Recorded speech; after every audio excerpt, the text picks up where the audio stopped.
Mexican gremlin video, enormous megalodon, most paranormal stadium, Noah's Ark and more mysterious news. Briefly, a roundup of mysterious, paranormal, and strange news stories from the past week. Troy Olivadoti told the Bigfoot Field Research Organization, BFRO, he was camping alone in Oregon's Rogue National Forest recently when he thought he heard something running about 100 yards from his tent at 11:50 p.m., followed by 3 distinct percussive sounds that sounded like wood on wood. About 2 minutes later, whatever it was, it appeared to be moving quickly, because he reported that roughly a minute later, I heard 3 more identical knocks, but they were farther away. Another minute passed, and further off in the distance, I heard another 3 knocks in the same pattern as the first and second set. And finally, about another minute later, I heard 1 more set of identical knocks on the edge of my hearing. While Rogue National Forest has had many Bigfoot encounters, BFRO rated this one a Class B case, credible but lacking corroborating evidence. Disappointed Bigfoot believers say, "Don't knock the knocks." The Houston-based private space company Intuitive Machines managed to get its Athena lunar lander to the lunar surface, but tipped over into a crater and is no longer functioning. However, before Athena died, it managed to deploy a payload consisting of an 8-terabyte data center containing a recording of Children of the Sky by the alt-rock band Imagine Dragons as a gift for aliens who have ears or other ways to listen to music. If the aliens encountered one of the Voyager space probes on their way to the moon and listened to their engraved golden discs, maybe they tipped over the lander themselves out of frustration that the payload didn't contain more Chuck Berry songs. Most football clubs, including the American variety, leave their stadiums because there aren't enough seats, the amenities are outdated, the weather is bad, or some other sports-related reason. But Manchester United may be leaving their Old Trafford Stadium, which is the largest club football stadium in the UK, because it is also the most haunted and alien-visited. According to Spin Genie, the Premier League club has had 62 ghost sightings and 26 UFO encounters at Trafford, well ahead of Manchester City, Everton, and Liverpool. The least haunted clubs are West Ham, Brentford, and Fulham. The ghosts and UFOs haven't affected the team's performance, but it is still building a new 100,000-seat stadium adjacent to Old Trafford. Even in the afterlife or in other galaxies, nothing beats seeing football in person. Ghost hunting is never completely safe, but it became terrifying for Ghost Adventures star Aaron Goodwin after finding out from Nevada police that his wife, Victoria Goodwin, was arrested for solicitation and conspiracy to commit murder. His murder. The arrest report said she planned to hire a hitman through a Florida inmate to do the deed, giving him the shooting locations and schedule of the Ghost Adventures paranormal TV show. She had set aside $11,515 to pay for the murder, which was supposed to occur in 2024. But the inmate's contraband cell phone was discovered, and text messages on it alerted the authorities to the planned hit paid for by Victoria Goodwin, who was arrested and remains in police custody with a $100,000 bail, but denies the charges and claims it was all a fantasy.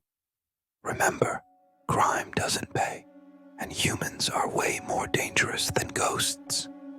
If you're wondering whether one can get rich looking for UFOs, or if there are other threats to doing that job besides the men in black, Dr. Stephen Greer, the controversial founder of the Center for the Study of Extraterrestrial Intelligence, CSETI, and the Disclosure Project, revealed recently in a podcast interview that he was once offered $2 billion.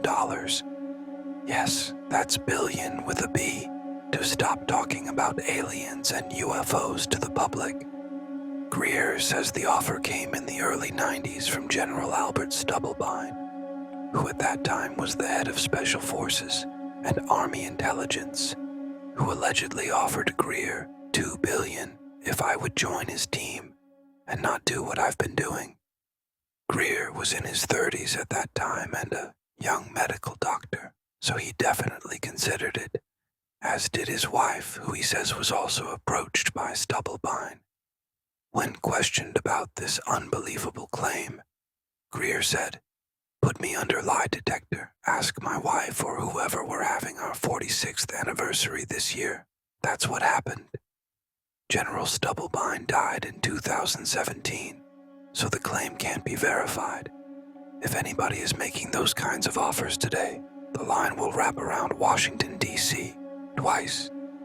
One theory on werewolves is that their legend began with a primitive misunderstanding and fear of a condition known as hypertrichosis, or werewolf syndrome, which causes excessive hair growth all over the sufferer's body, and no one has more of that kind of growth than Lali Patidar, an 18-year-old male from India who has 201.72 hairs per square centimeter, covering 95% of his face, which was counted by the folks at Guinness, who awarded him the world record for the hairiest face on a person, male.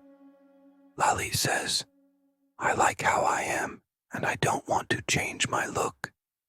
So he doesn't keep his face shaved, opting instead for the popular afforded by chronicling his life as a werewolf on social media. He should at least get his videos sponsored by a razor company. Police departments are generally not equipped to deal with paranormal trouble calls, so the Northern York County Regional Police Department in England wasn't sure what to expect when officers responded to a call from a resident being frightened by what they described as a box demon. That's how the demon described itself to the homeowner's doorbell camera, which recorded the intruder wearing a mask made from a paper plate and decorated like a flower, while carrying an empty box which they laid on the porch as a gift. Fortunately, the police were eventually able to identify and track down the box demon, talked to him, and told the homeowner and their neighbors that there are no public safety concerns. Stephen King, call your agent. From the Fortin files comes reports of a blood sea on Iran's Hormuz Island in the Persian Gulf, as beachgoers on this lightly populated island watched the waters turn blood red during and after a heavy rainfall, with the soil turning the same color in rivers and waterfalls, leading to the Gulf taking on the same hue. Just a few years ago, this would be an unexplained Fortean phenomenon that would have many referring to biblical plagues. In fact, Indian media even today compared it to the Hindu concept of Kali Yuga, or Kali Yug, which is an age of cataclysms caused by corruption. The cooler heads of science eventually analyzed the island's volcanic soil and determined that its high iron oxide content turned blood red when mixed with heavy rains. It is now a regular event promoted by the Iran Tourism and Touring Organization. Those looking to frighten the uninformed still call it biblical. Even Charles Fort would say, "Cool it with the plague already." Haunted saloons and hotels are often found in the formerly Wild West areas of the U.S., and two popped into the news recently, starting with the allegedly haunted Belvoir Winery and Inn in Liberty, Missouri, near Kansas City. It was an orphanage, often an impetus for hauntings, from its construction in 1895 through the 1950s, when it was converted into a nursing home, a hospital, and finally the hotel, where the manager says a recent guest reported that at about 2 a.m., he had a hand reach up and grab his leg underneath the sheets, which was followed an hour later by a power outage. Meanwhile, the owners of the Bell Star Saloon in Purcell, Oklahoma, say security camera videos support their claims of recent paranormal activity, including a beer pitcher moving like it was thrown. Western history buffs will note that the real Bell Star was associated with the infamous James Younger gang, run by Jesse and Frank James, and whose murder is still unsolved, while paranormal investigators think it may be Bell's ghost causing some of the hauntings.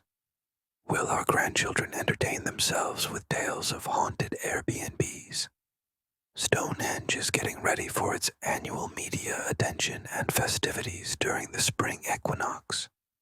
But a new archaeological research paper by the University of Exeter and Historic England has shed new light to suggest the prehistoric flagstone stone circle near Dorchester, Dorset, is actually dated to about 3200 BCE, which is 2 centuries earlier than previously thought, and means it predates Stonehenge and may have been a prototype for the more famous monument.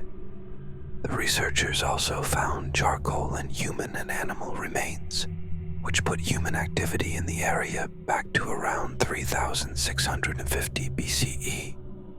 The report in the journal Antiquity speculates that the flagstones could be connected to other stone circle sites, including Llandigai A in Gwynedd, Wales, and some locations in Ireland. Should t-shirt vendors be ordering new logos?